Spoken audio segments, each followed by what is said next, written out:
Chilling new reporting tonight after the terror attack inside that Christmas market. A truck plowing through the crowd. The hunt is on tonight for that suspected driver, and this evening we learn investigators now believe the original driver of the truck had been hijacked, killed. He was delivering steel to Berlin. He'd been talking with his wife and said he would call her back after a stop for a meal. Tonight you can see the smashed out windshield of the truck, the aftermath of that deadly attack. This evening, the heightened alert right here in the U.S. after ISIS called for truck attacks. And this evening, they have now claimed responsibility. ABC's Matt Gutman is in Berlin. Tonight, ISIS claiming credit for these scenes of horror. Holiday shoppers huddled on the ground, some injured, others helping the wounded. Here in Germany, an all-out manhunt for those responsible. Police releasing a Pakistani man they held overnight, unable to tie him to the crime. And now intense focus on the murder weapon, that semi-truck. The front window shattered, Christmas garlands tangled in the glass. As workers and police begin to haul away that truck, they hope that what's inside could yield key clues in this investigation. The truck driver discovered dead inside. German officials say he'd been shot, but no gun was found on the scene.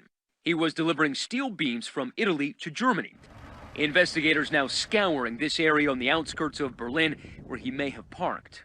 The afternoon of the attack, he called his wife, saying he was grabbing some food. He said he'd call her back, but never did. This surveillance video later showing him in a diner. Authorities believe he was hijacked. They have the truck's GPS and are retracing the route that led it to the market. 8:02 p.m., the plaza decked with holiday lights, packed with people. The truck plowing through the wooden stalls, going nearly 90 yards before coming to a stop. American Shandana Durrani was there. All of a sudden I heard some crashing and screaming, and I looked up and I saw this truck barreling sideways, sort of pushing into the market and coming right at me. Trapped in a chaos, she heard pops and thought it was a gun. There was really no place to go. It was either run straight through the other end of the market or get shot if there was a gun.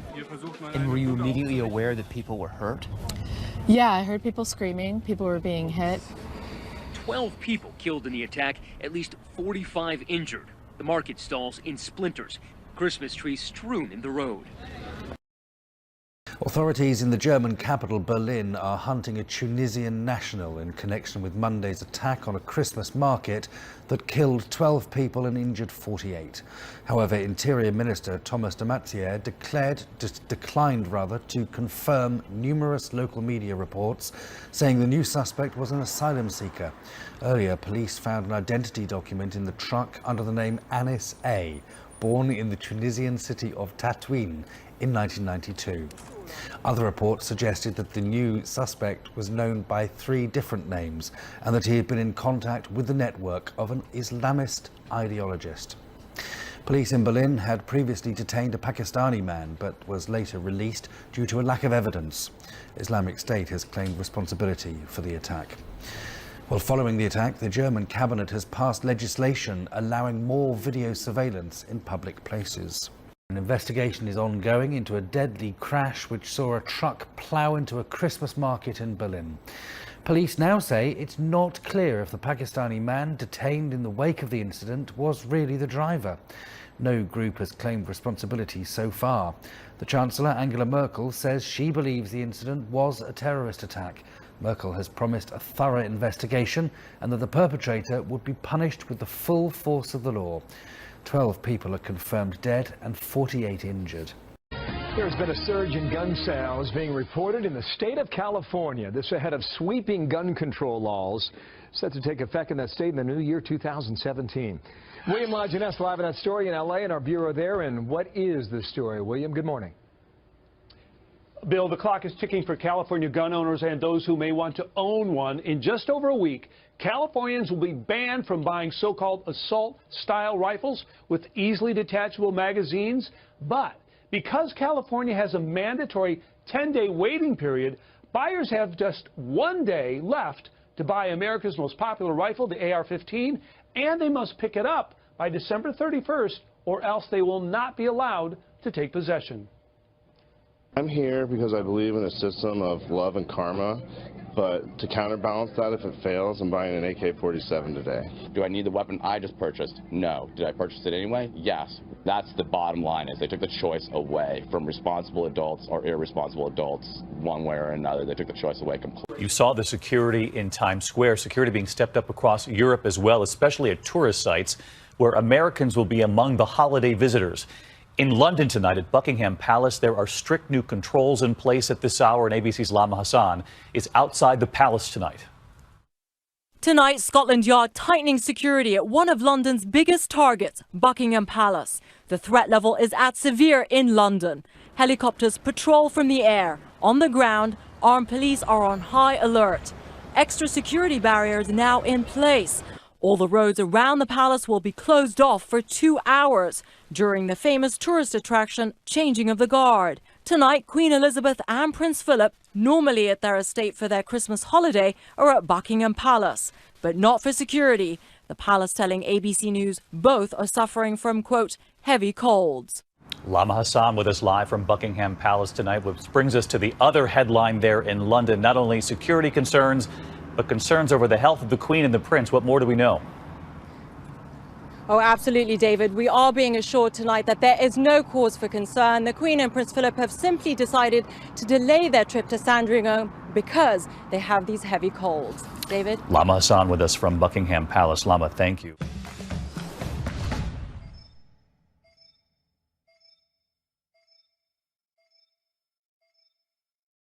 Back here at home, meanwhile, Americans on edge as well. Security stepped up tonight at Christmas markets and malls, at holiday events. Within hours of the attack in Berlin, highly trained police were standing guard right here in New York City. But ABC's Lindsay Davis asks tonight, is it possible to defend against attacks using trucks as the main weapon? Tonight, shoppers are finding high-powered weapons alongside holiday trinkets. Yes, we're frightened. It's scary, but here we are. Squads of heavily armed officers with long guns patrolling in the wake of that terror attack in Berlin, leaving this question on so many minds. How do you prevent a truck attack? I mean, it just doesn't seem like it's possible to have enough barricades everywhere. You can't prevent or protect every piece of New York City all the time, everywhere, or you actually prevent nothing and protect nothing. At large events like New York's Thanksgiving Day Parade, sanitation trucks filled with sand were deployed. The Department of Homeland Security issued a bulletin warning that holiday celebrations lasting through the inauguration could be targeted. Washington, D.C. is taking extra precautions on heightened alert. U.S. police have been concerned about truck attacks for months. At the GOP convention in Cleveland, heavy-duty trucks were positioned to protect the crowds. And Lindsay Davis with us live as well tonight. And Lindsay, you learned today it's not, of course, just the added presence on the streets and at malls and markets around the country. It's what's happening behind the scenes. That's exactly right, David. In addition to those 500 specially trained officers that are on the streets here in New York, they're also gathering intelligence. They're monitoring surveillance, putting up barricades, a host of other security tactics. But they say at this point there is no specific security threat. David. Lindsay Davis with us as well tonight. Lindsay, thank you.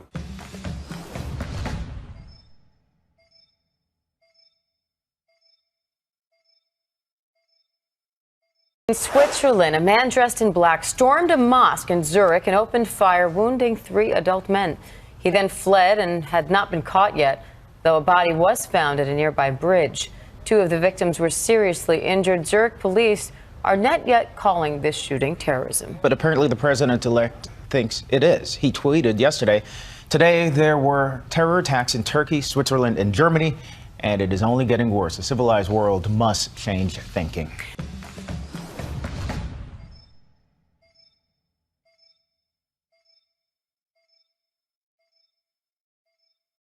Syrian state television has reported that 5 buses transporting rebels and their families out of Aleppo have left the city. Once evacuations are complete, the Syrian army will have total control over the city. 60 buses entered Aleppo on Tuesday for evacuations, part of a deal struck between Russia and Turkey. The process has been delayed as rebels and civilians were evacuated simultaneously. Almost 15,000 rebels and their families have been moved out of eastern Aleppo. The Taliban in Afghanistan says it is ready for peace talks with the U.S. under certain conditions. The Afghan government has already rejected the Taliban's demands. The U.S. is preparing to pull a significant number of troops out of the country before the president leaves office. But Pentagon producer Lucas Tomlinson tells us tonight there are still a handful of Americans out of the president's reach. 12 Americans have been killed in Afghanistan since early October. 5 are currently being held hostage there. This as the U.S. military pulls out more than 1,000 troops by January, part of President Obama's July order. The latest partial withdrawal of American forces comes as violence in the country continues. Last month, 5 Americans were killed in a deadly suicide attack at the largest American base in Afghanistan. Roughly a dozen were badly wounded, many still recovering at the Walter Reed Medical Center outside Washington, D.C. President Obama has a Christmas present for his not-so-good buddy, Vladimir Putin. More sanctions over Russia's annexation of Crimea. Correspondent Kevin Cork is traveling with the president in Hawaii and reports on the latest bump in the road of a very rocky relationship. So much for the Russia reset. The relationship between us and Russia has deteriorated, sadly, significantly over the last several years. A deterioration that's seen the Obama administration increase pressure on the Kremlin by extending economic sanctions on an additional 17 Russian entities just this week, each related to ongoing projects in Crimea, which Moscow annexed back in 2014. The Russians say the latest moves by the U.S. Treasury are part of a pattern of aggressive behavior by Washington. Almost every level of dialogue with the United States is frozen. We don't communicate with one another, or we do so minimally. I don't know what to make of his comments. I think you should ask Mr. Peskov what he means by his comments. What I can tell you is from our perspective, there's no break in the dialogue. U.S. officials suggest it's Moscow's meddling that's the real reason behind the diplomatic deep freeze, from its incursion into Ukraine, the continued bombing of Syria, even its alleged hacking activities during the run-up to the 2016 election. If Russia and the United States got along well and went after ISIS, that would be good. President-elect Trump has made no secret of his desire to bridge the gap in relations with Moscow, leading some to wonder if the timing of the Obama administration's new sanctions was meant to blunt any future reconciliation. Well, while President Kabila takes extreme measures to keep his grip on power, the opposition has been gaining momentum. Marie-Roger Biloa is a chairwoman and CEO of Africa International Media Group. She says it's possible the army could soon intervene. DRC has been living under a sort of low profile, low intensity civil war for years. You know, thousands of hundred thousands of deaths over the 10 past years. So this is not new, and we can still have more and more casualties. And Mr. Kabila is ready to kill as many as he can, but the opportunity or the positive option can come from the army and joining the protesters, because we show some signs of that, and maybe this could intensify if there are too many people being killed. Maybe at some point they will say they will just ceasefire and join the claim for democracy.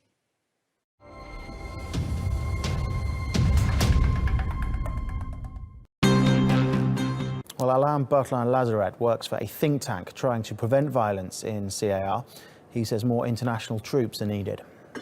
It's a country which covers like 623,000 square kilometers, bigger than like Europe, like France and Belgium together. So 12,000 people, troops, UN troops, to cover this large country with different places where crises can just spark up almost instantly at the same day, or here today and 200 kilometers further tomorrow. It is not easy. So they cannot. 12,000 troops cannot stop the conflict throughout the country right now. It's quite difficult. It's a big task for them. What needs to be done is to have more troops and give them more means or equipments, and then making the mandate very clear so that they can step in and protect civilians while they are being killed, either by Seleka or by all the militias, the different militias in the country.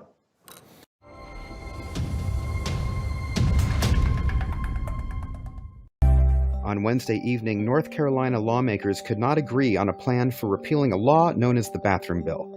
The divide resembles a political separation that has taken place across the state over the issues of transgender individuals using bathrooms. One provision in the law requires that people use public restrooms that correspond to their birth gender. Chad Griffin, Human Rights Campaign president, said that Republican legislators are failing the LGBT by not repealing the law. Republicans have announced that the bathroom law protects men and women's restroom privacy and safety. Pro-choice groups are preparing for the tumultuous years ahead under the leadership of President-elect Donald Trump, who has made it clear that women who have abortions should be punished and suggested revoking the Roe v. Wade court decision giving women the right to choose what they do with their bodies. Around 300 pro-choice activists from around the nation gathered in D.C. last week to organize strategic moves to forward their cause in the coming years.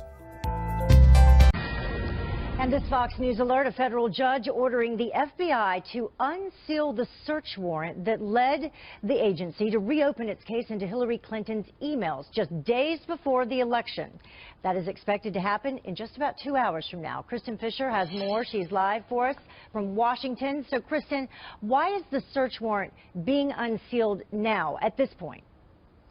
Because the federal judge overseeing the case says that the public has a right to see it. He's placing public interest over privacy concerns, but the judge did warn that portions of this search warrant are going to be blacked out or redacted to protect the identity of the investigating agents. Now, this is a big deal because we're about to get our first glimpse at the documents that the FBI used to reopen its investigation into Clinton's emails just 11 days before the election. Many Democrats have said they believe that cost her the election, including her husband, former President Bill Clinton. He said yesterday that, quote, she fought through everything and she prevailed against it all. But at the end, we had the Russians and the FBI deal, and she couldn't prevail against them. But Mr. Trump's advisors argue that's just another excuse. They believe he would have won regardless. But, Heather, it certainly didn't hurt. All right, Kristen Fisher live for us. Thank you, Kristen. America is sitting on a treasure trove of untapped energy. President-elect Donald Trump has promised to deliver more access to U.S. waters to drill for oil and gas. I'm going to lift the restrictions on American energy and allow this wealth to pour into our communities. But President Obama is trying to secure his environmental legacy by relying on a decades-old law to ban offshore drilling off the coast of the U.S. Our plan will end the EPA. Obama's move puts a wrinkle in Trump's overall plan for a massive rollback of environmental regulations. The question remains, how will Trump execute this rollback strategy? My name is Myron Ebell. Myron Ebell, a climate change denier, is the man on Trump's transition team that's tasked with staffing the new EPA. He also heads a libertarian think tank called the Competitive Enterprise Institute, or CEI. A report by his organization might be the blueprint for the new administration to undermine key environmental regulations, like defunding oversight of carbon emissions from power plants, stripping the EPA of its power to impact climate policy by changing language in the Clean Air Act, and making it harder to add animals to the endangered species list, which the CEI says creates too many restrictions on private landowners. Conservatives want clean air and clean water. It's about how to accomplish that. We don't want people to die on the highways from driving, but you don't want necessarily to implement a regulation that would require everyone to drive 5 miles per hour. And so I think it's more about having sensible regulations that actually mitigate risk. But the current head of the EPA, Gina McCarthy, said in an interview with the Financial Times Monday, the policies she's helped create cannot be undone without scientific proof, saying, quote, they have to figure out why the climate science isn't overwhelming and go back all the way to the Supreme Court to explain why decisions we've already made are no longer correct.